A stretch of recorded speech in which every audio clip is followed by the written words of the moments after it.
Welcome all new subscribers after the Logan Paul hate rants. Don't worry, I'm not gonna disappoint. What you're subscribed for, you're gonna get, okay? So let's talk about some anime. That's why you subscribe. Anime reviews. Thank you. Yes, this is what everyone wants from this channel. You're welcome, everybody. Devilman Crybaby came out on Netflix last weekend. I was pretty gripped by it. I thought the art style was so cool that I had to check it out right away. This sort of glimpse of hope lit up inside me. Oh, is it possible? Netflix actually made something decent in terms of anime? No. No! Felix! Have you already forgotten about Blam, your favorite manga? What about Death Note? One of your favorite anime, they butchered it. Don't let this abuse continue. So I looked up about Devilman Crybaby, if there was reviews about it, just so my hope wouldn't be destroyed completely. And I couldn't find any. I guess it just came out or something like that. But it made me look up where the original came from. And I looked up the original manga, and it's made by a gent called Go Nagai. Now, allegedly, I don't know for sure, but people were saying that he inspired, with Devilman, Kentaro Miura, which is the creator of Berserk, one of the greatest manga of all time. It's not, but you know, it's pretty good. Hidetaka Miyazaki, who created Dark Souls and Bloodborne, and Go Suda, which is, of course, creator of legendary game studio Suda51. I thought that was pretty awesome, and I was like, oh, I can't believe I never heard of Devilman. It seemed like a big imprint in Japanese animation nerd culture. So I decided to read the manga first, and it's okay. It's okay. Basically, the Devilman Crybaby story is you have Akira, who is this very typical, he's kind of a loser. He's a crybaby. He doesn't know how to fight, and he then gets to become half demon, half human, or a demon with a human heart, and he becomes Devilman to fight other demons. It sounds extremely basic. It sounds like the plot of Spider-Man. Once you keep reading, you realize it's not. It goes from very cute to very quickly very dark and very adult. Now, apparently the manga was originally a concept for a child-friendly TV show.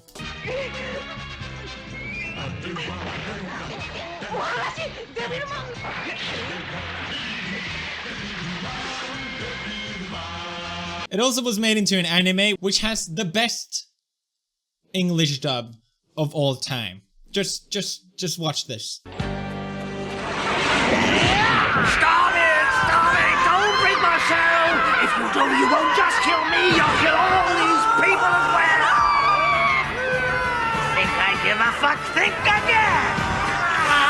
Think I give a fuck? Think again!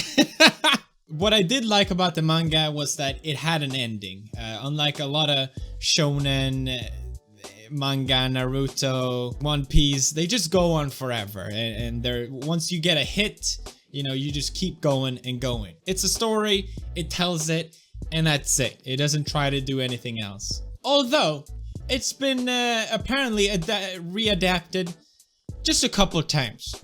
Just a couple times. We have Devilman anime, Mazinger Z versus Devilman, Shin Devilman, True Devilman, Devilman, the Demon Bird, Devilman Lady, Toshin Devilman, Devilman Lady again, Neo Devilman, Amon, the dark side of the Devilman, Amon, Apocalypse of the Devilman, New Demon Lord Dante, Devilman Strange Days, Demon Knight, Prequel, and that's not even all of them. It's really shouldn't be a surprise looking at all this that Netflix bought to do their own remake of this for their platform. But I think the big surprise here is that it's free real estate. It's good. It's really good. I think why I really like Devilman Crybaby is because its source material at least sets off to be a typical superhero kind of story. It's really not, and it uses that against you to kind of throw you off and do things that you wouldn't normally expect it. I think with this readaptation of the anime, they really took a lot of risk to do some really crazy stuff, and it really paid off. Starting off with the art style, it's very aesthetic. I love the art style, and it's what drew me in first. Some of my favorite animes are literally just purely based off the art style and the art direction. It's got this very clean, not your typical anime style. It reminded me a little bit of Kaiba, the anime. Mainly in the colors, the kind of yellowish tones. Even Fooly Cooly. Don't hurt me for saying that. It reminded me of a little bit. The animation really works. It's very silly at a lot of times. It's silly when it needs to be, or wants to be, but it's also serious when it wants to be, which is, it's a nice contrast. If you thought the running style in Naruto looked silly, then you haven't seen the running style in Devilman. It's 10 out of 10. It's the best. I run like this all the time. Whenever I'm late, that's how I decide to run, for extra speed and momentum. So you have this really amazing, really interesting art style, but then there's more. You get the soundtrack, which is so damn good. You got pieces with 70s type of, an homage to the 70s, which is when the manga came out, and it really works. Everything just works. But it also has some chillingly good emotional pieces, one after another. There's so many great tracks on this, and I'm definitely gonna buy the soundtrack when it comes out. I really loved it. There's this one song that plays at a certain time. I'm not gonna spoil it, but it was definitely my favorite part of the whole anime. Martha was sitting next to me when I was watching it, and she wasn't really watching, but she noticed that.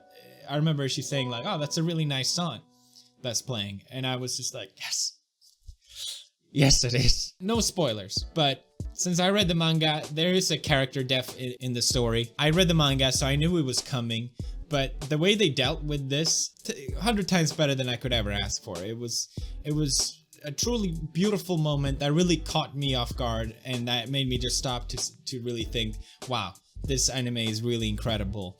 You got incredible art style, you got incredible soundtrack, and you got a great story, and all these three things really tying together so nicely, and that's why I really loved it, and that's why I really love anime. I have all these different elements of art coming together, and it's very nice. It's a very nice, and they really pulled it off here in Devilman Crybaby. In the anime, they tried to give some characters a bit more depth. They added the whole story about running. The characters pass the pole to each other. I don't know what that sport is called in English, but they added that to give the characters more depth, and it worked to a certain extent. I think the characters are a bit shallow in the manga, and they unfortunately still are in the anime. I didn't really care too much about a lot of them, and they could probably wasn't that important. Now, what really annoyed me the most, and probably the biggest flaw of the anime, and why I think I read Polygon calling it a masterpiece. I'll tell you why it's not a masterpiece.